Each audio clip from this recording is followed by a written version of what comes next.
Hello बच्चों, तुम लोग पढ़ा रहे थे क्लास 12 फिजिकल केमिस्ट्री में सॉल्यूशन।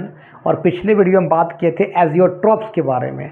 आज बात करते special case of Henry law and Raoult's law के बारे में। तो हेडिंग दो स्पेशल केस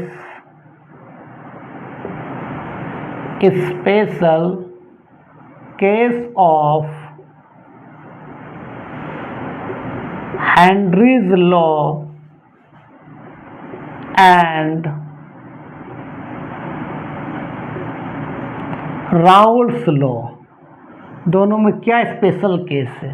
तो हेनरी ने बताया था कि the mole fractions of gas molecule dissolve in water is directly proportional to its pressure.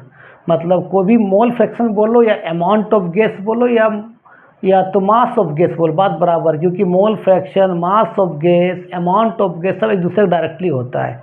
तो इसने कहा कि इतना ज़्यादा तुम गैस को पानी में डालोगे उतना तुमको प्रेशर देना पड़ेगा। That means mole fractions of gas directly proportional क्या होता है, पी का, एट कांस्टेंट टेम्परेचर। टेम्परेचर तेरा भी यहाँ कांस्टेंट रहेगा बेटा, फिक्स रहेगा, ठीक है। That means mole fractions of gas directly लड़ा क्या दिए, के इंटू पी, के मतलब कांस्टेंट टर्म, तो के पी इक्वल टू क्या हो जाए बताओ, मोल फ्रैक्शंस ऑफ गैस होगा। जब पी निकालेंगे तो मोल फ्रैक्शन गैस इंटू कितना हो जाएगा, 1/k होगा। That means P equal to 1/k, KH मान लिए तो क्या हो जाएगा, KH into mole fractions of gas, मतलब 1/k को हम मान लिए KH, और यही KH जो होता है हेनरीज कांस्टेंट होता है, हेनरीज कांस्टेंट होता है। लिख लो ये वाला।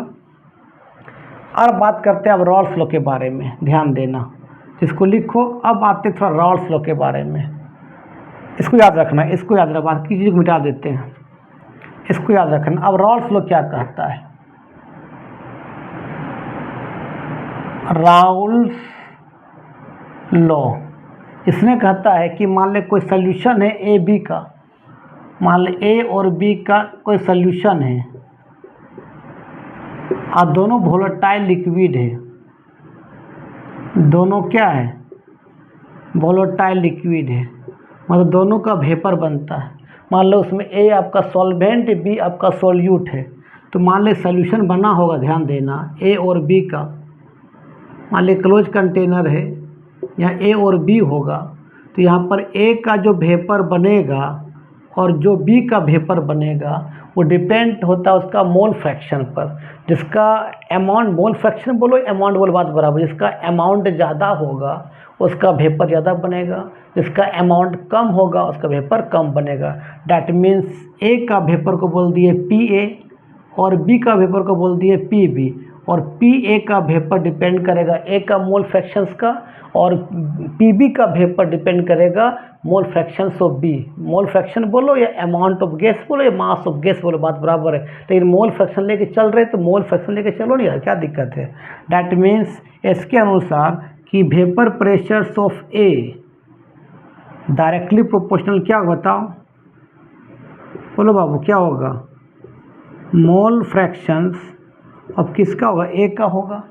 तो पी ए, अब जब डायरेक्टली घटाते क्या लगाते, P nought A into mole fractions of A लगाते हैं। इक्वेशन इसको 2 मान लो, इसको इक्वेशन क्या मान लो, 1 मान लो, और यहाँ लिख लो 1/k को क्या माने थे हम लोग, KH माने थे, ठीक है। यहाँ भी देखो तो ये पी नोट ए है जो कांस्टेंट किसका वेपर है, वेपर प्रेशर ऑफ प्योर ए, जब उसको बी में नहीं मिला था तब का वेपर।